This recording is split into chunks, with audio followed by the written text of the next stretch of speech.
Hey everyone, it's Dr. Ramani. Welcome back to this YouTube channel on all things related to narcissism, narcissistic relationships, and frankly, healing and recovering from these narcissistic relationships. So I want to take on an interesting issue today.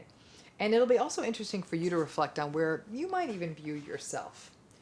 You know, there's some complicated language we use when we talk about narcissism and narcissistic abuse. And one thing we sometimes use is the language victim, okay? So I want to talk about the progression of recovery from narcissistic abuse.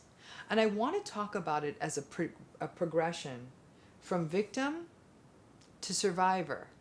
And then the final step. We often don't think past the survivor. So keep watching so we can talk about what that final stage is in this process, okay? So let's first talk about this word victim. Victim is an unpleasant word, right? Because it implies someone who's passively having something happen to them that they cannot fight back from.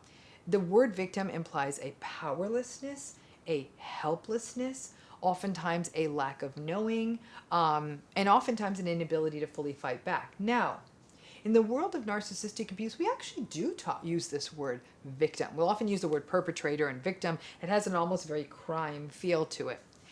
In the way I think about it clinically, when a person is a victim, they literally don't have a full grasp of what's happening to them. They do feel helpless. They do feel powerless. They, in fact, are powerless. They often don't have any sense of idea or tools of what they can do to improve their situation. They may not be getting any of the help that they need. And people who are victims are often suffering immeasurably. But there is definitely what we call a lack of agency, meaning that you don't know what to do. Powerlessness, helplessness, many times hopelessness, and again, lots of confusion and lack of knowledge. When a person first, for example, shows up, they go to therapy or they go to a support group or they're talking to someone, that word victim may actually even apply because a person's like, I don't know what to do. I'm as helpless as a child. Again, I don't like the word because I think even a person who's going through it is doing something, but let's humor me for a minute. Let's use that word and all the helplessness it implies. So then a person goes and gets whatever help. They may get their help through therapy. They may get their help through a church group. They may get their help through their own daily practices, self-education, whatever it is. And they start figuring it out. Like I said, I can only speak about this from the perspective of an educator about narcissistic abuse. I have the privilege of working with lots of therapists and talking about this, but also from the position of somebody who works directly with clients who are going through or have gone through narcissistic abuse.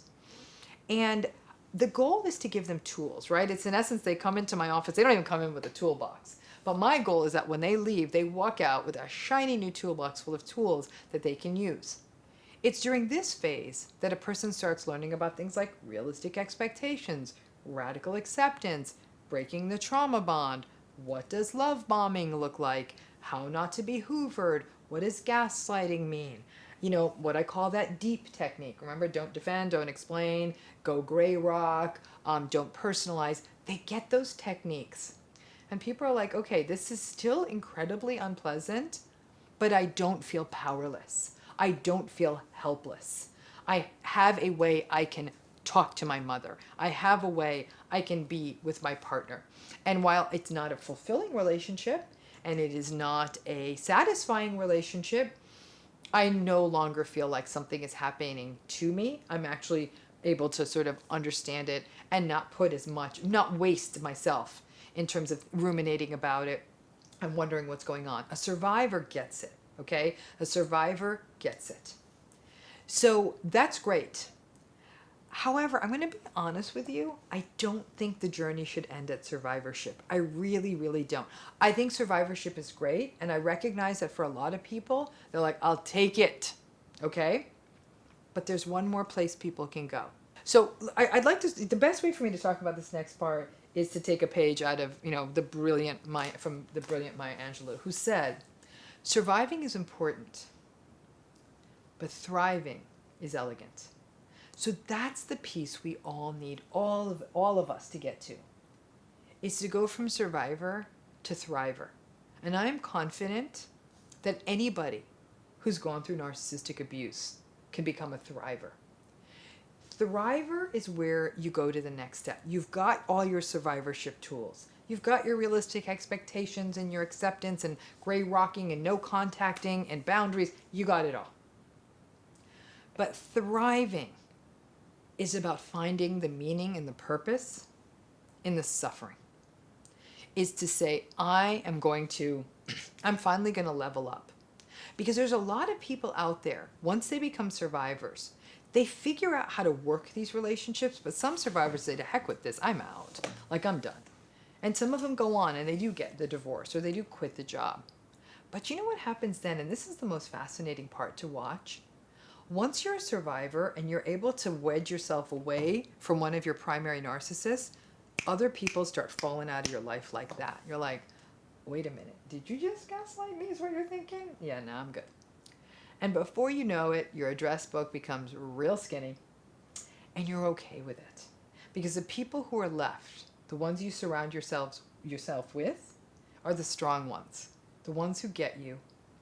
The ones who celebrate your authenticity. And as you get rid of all of those difficult, toxic people, and you have this stronger voice in yourself, and the people around you aren't gaslighting you, you have a lot more sort of open space in your psyche to say, and what's next? And the thrivers are the ones who turn their survivorship into something that's amazing for them. I have known thrivers to go on to write books, make films, go back to school for a variety of things. Many go on back to school and become therapists or coaches. I've seen them go back to become nurses. Many of them go naturally into healing professions, which isn't surprising. I've seen people go back to law school for one reason only, to reform the court system. They do remarkable things. They become advocates. They volunteer in their communities. They feel more free and authentic as parents. They fall deeply in love again, but this time with somebody healthy who gets them and doesn't limit them. They go back, they go back and do the things they had always wanted to do but never felt courageous enough to do. It could be a big hike. Maybe they walk the Appalachian Trail, or they go hiking in a part of the world they never dreamed they would go to. My point on thriving is it doesn't mean you have to go and, split the atom or go win the Nobel Prize. It's that you're living in your potential. You are self-actualizing. You're becoming all you could. You are taking the lessons you learned, and instead of ruminating about them, or just spending all your life putting out fires and radically accepting and gray rocking, you go to the next level. The thriving part is challenging because I have to tell you, in order to thrive, you do need to cut off some of the very toxic, difficult people from your life, because their voices will often naysay you, right? They're threatened. Remember, many of the people in your world, especially the enablers, the flying monkeys, and the people who choose not to get what you've been through, your growing and going forward is a reminder to them that they may still be stuck. It ain't your job to hang out with them in their stuck space.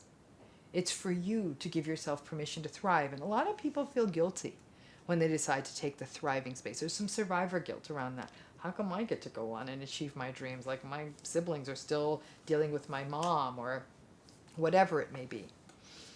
At some level, that you've got to realize that each adult human being's actualization of their potential and dreams is their own responsibility.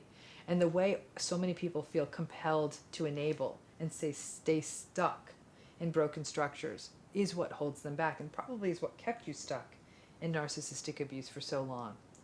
So while the language of victimhood is very unpleasant, and I have to say, when it's initially happening to someone and they don't know which way is up, it kind of makes sense. We hope to get them to survivorship, but that ain't the last stop on the train.